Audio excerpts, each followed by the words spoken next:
Hello and welcome, I'm Reece, and here's what happened in Taiwan this week. A new year and soon a new leader.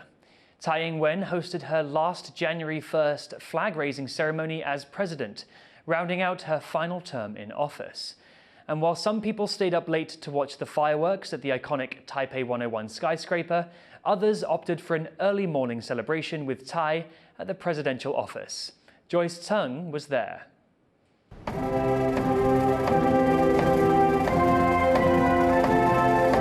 A new year has dawned, marked here in Taipei bright and early with the raising of the national flag at the presidential office. It's President Tsai Ing-wen's last New Year ceremony as head of state before she reaches her two-term limit. And people, many of them, beat the sun this morning to witness the moment and make some New Year wishes.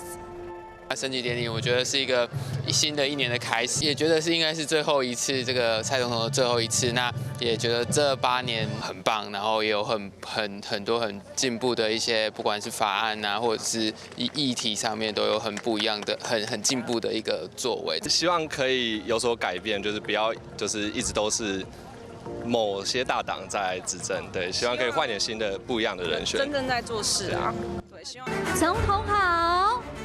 副总统好。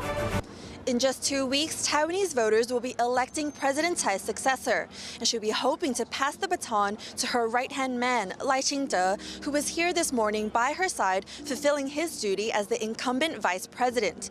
Become election day on January 13th, Lai will have to fend off 2 opposition runners for the top seat, and that's new Taipei Mayor Hou You-yi and former Taipei Mayor Ko Wen-je. There's been plenty of drama between the 3 candidates who've proposed competing visions for Taiwan. But each presidential hopeful has also been clear that they want to protect and serve the 23 million people who live here and steer Taiwan towards what they hope will be a prosperous and peaceful future. Howard Zhang and Joyce Zhen in Taipei for TaiwanPlus. As Lai Ching-te rang in the new year in the capital, his election opponents marked the day by campaigning. The main opposition, Kuomintang's Hou You-yi, held his own flag raising at his party's headquarters in Taipei. There, Hou restated his goal to stabilize relations with China to keep Taiwan safe. Meanwhile, third-party candidate Ko Wen-je of the Taiwan People's Party was traveling in the country's southeast. The former Taipei mayor worked to connect with locals at temples and night markets. This election season, Taipei has implemented the country's most restrictive regulations on campaign ads. But as Louise Watt shows us, it's not that obvious in the capital city. It's election season in Taiwan, meaning wall-to-wall billboards advertising all kinds of candidates. But under new city regulations in the capital Taipei, these billboards are now illegal. Election ads are only supposed to be confined to campaign headquarters, party offices and mobile vehicles, not billboards. 那以往我们大概规定只有在公共设施你不能去做设置竞选广告物。那我们现在规定的话，除了公共设施不行以外，其私人场所大概我们也不允许设置。 Candidates' faces plastered across buildings are just one of the ways that elections are pervasive in Taiwan. Party rallies whip up support, sometimes with the help of rock stars. And election news and debates are covered on 24-hour TV channels. Observers say Taiwan's election rallies, talk shows and election material like billboards helps explain the high levels of political engagement among voters here. In the last national elections in 2020, nearly 75% of voters turned out. That's more than in some well-established Western democracies. But even though Taipei City Council wanted to clean up the streets of political advertising, candidates have found ways around it. 修法是有规定，就是说，如果它的广告内容如果包含3要素以上的话，视之为政治广告。像是高嘉瑜的这个广告呢，它其实有他自己个人的姓名、照片，但是问题是呢，它其实并没有很明确的表达说，哦，它其实是要做立委选举，所以呢，其实它这个勉强可能算是一个在灰色地带。 Billboards may help raise a candidate's visibility, but history has shown that even if they're a familiar face, come polling day, many Taiwanese still vote along party lines. Chris Ma and Louise Watt for TaiwanPlus. As conscription periods for Taiwanese men increase to 1 year, the military is creating realistic combat conditions to train its new soldiers. Tiffany Wong reports. Simulating war. New conscripts in Taiwan's military will now be experiencing the sights, sounds, and tensions of war through a new realistic training program. It's part of renewed initiatives to bolster Taiwan's combat readiness in response to growing military pressure by China. 在演练期间，采用射击机枪空包弹和数枚的 TNT 炸药，用来模拟战场上的真实环境，也在提升他战场的抗压性和心理素质。 The training will affect new conscripts born after 2005 beginning this year. They're the first cohort in over a decade to serve a 1-year mandatory service, up from the 4 months of service required since 2013. President Tsai Ing-wen announced the measures last year in order to step up Taiwan's defenses. Now, the Army's youngest conscripts will undergo 8 weeks of basic training before testing their skills on a battlefield obstacle course, meant to prepare them for the mental pressures of warfare. 枪声、炮声啊，或者是那个爆炸的声音等等啊，让他们实际有这样子的心理的体验。训练的时候，可能有一些，实际上那个接近战场的一些这个训练，像射击的时候的那些行进训练啊，变换这个阵地啊等等。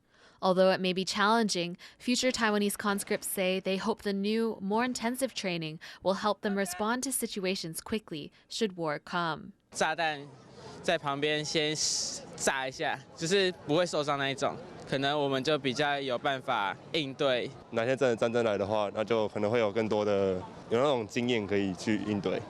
And despite the extended training time, these combat drills are meant to help prepare conscripts as best they can, with the aim of leaving the future of Taiwan in capable hands. Patrick Chen, Sam Hui, and Tiffany Wong for TaiwanPlus. Hanging out with rare and exotic animals in a zoo all day may sound like a dream job for many people. But zookeepers face a lot of challenges and dangers the public may not know about, as our reporter Sandy Chi finds out. Very few people have a daily routine like this, walking into an enclosure full of colorful exotic birds, feeding them and looking after them. 我大概做了8年，对，就照顾鹦鹉。 It may seem like a straightforward job, but it's more challenging than it looks, with a lot of details to pay attention to. From cleaning the cages to feeding the animals, zookeepers have a lot on their plates. 那不管是展场的布置，我们要上山，然后去找那一些漂流木啊，然后适合当他们的栖架的东西，然后或者是像我今天如果说群体要混群的时候，然后要做特殊的观察。Zookeepers need to know everything about the animals they look after. That means doing their homework when they're assigned to a new species. 对，所以你可能就要花比较多的时间去了解，花更多时间是观察他们的状况啊、习惯啊，然后才有办法照顾的比较适合他们。 And being a zookeeper has its risks, as they are not dealing with pets, but wild animals. Taipei Zoo says at least one zookeeper is hospitalized each year after an encounter with an animal. 像大食蚁兽，它因为它是吃蚂蚁，对，那它虽然没有牙齿，但是它有一个很有力的前手臂，很壮，然后它的爪子很长，所以它看起来虽然说无害，不会咬你，但是而且它敏感，它们比较紧张。它如果紧张的时候，它有可能会挥手，那挥到你，你可能就会流血。Though the job is challenging and sometimes dangerous, these zookeepers are dedicated. 觉得我喜欢呐，对，那我觉得就是你要对动物真的是喜欢，对啊，那有这份热忱，对，才可以做得长久。最喜欢就是看动物乖乖吃饭，正常大便，对。 然后不要打架，不要受伤，不要生病，就是我们最开心的事情。This job certainly has its unique dangers and challenges, but for these animal lovers, it's definitely a keeper. Isampan and Zanichi for TaiwanPlus. A creek in eastern Taiwan has seen an ecological transformation, with many species making a comeback thanks to government conservation efforts. Laurel Stewart takes a look at this wildlife success story. This is Mugua or Papaya Creek in Taiwan's eastern Hualien County. The lush greenery is home to an abundance of wildlife. The area has seen an ecological transformation after the local Water Resources Department started using greener construction materials and streamlining conservation projects. 因为阮这边这个生态园区啊，阮这边一直是个活动区啦，这代表做教育区，阮这边专业要做个生态园区。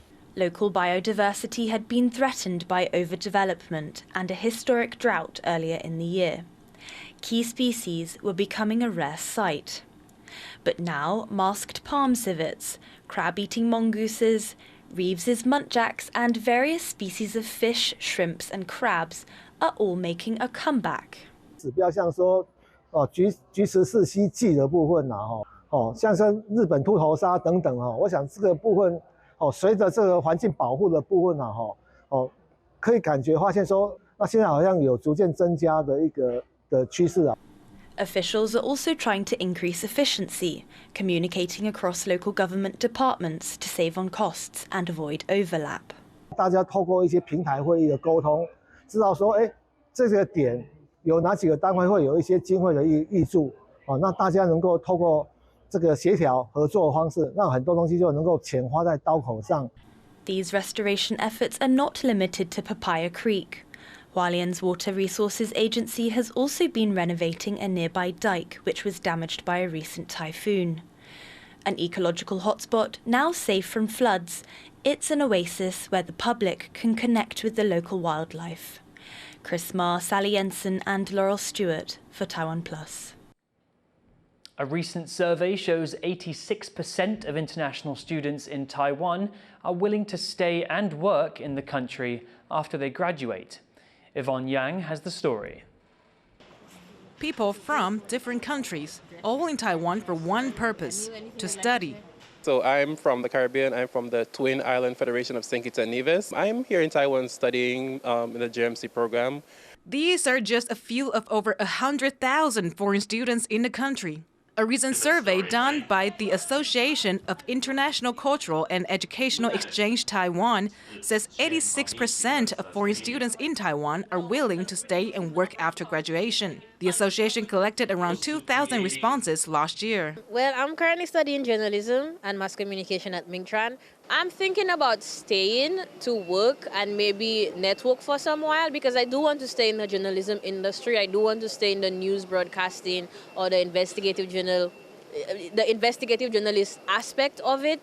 So I think I will stay. Like Taiwan has some great places, some great companies, some great connections. According to the survey, nearly 22% of respondents hope to find employment in a specific field, while a similar number just want to find a job quickly.